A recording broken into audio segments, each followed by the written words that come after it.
Andrea Marcon, presidente del CONI regionale, che cosa si aspetta dal movimento degli sport invernali per questa stagione che sa benissimo è fondamentale?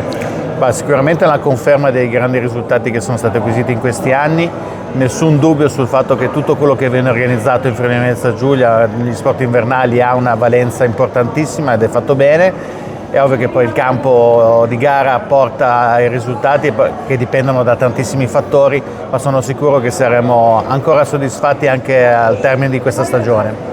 Che ruolo occupa la FISI FVG all'interno dello sport del Friuli Venezia Giulia? Determinante in una regione come questa dove abbiamo delle montagne stupende da sfruttare. La FISI sta facendo un lavoro meraviglioso da tantissimo tempo sulla cresta dell'onda, con serietà, voglia di lavorare, per noi è assolutamente determinante, a tal punto che anche se il Presidente non ha voluto candidarsi per la Giunta, io lo voglio sempre ai nostri lavori, perché porta una visione che ovviamente è importante e determinante per lavorare al meglio.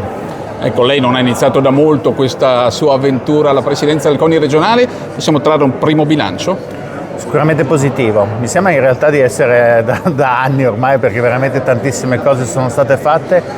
Prosegue a spron battuto la collaborazione con la regione autonoma, che ci dà le risorse, le dà perché sa che di poter contare su gente seria. Stiamo veramente lavorando tantissimo, abbiamo fatto il Trofeo CONI, che è stato un evento meraviglioso, ospitato tantissime manifestazioni, e adesso inizia la parte della montagna che sicuramente confermerà i grandi risultati che stiamo avendo.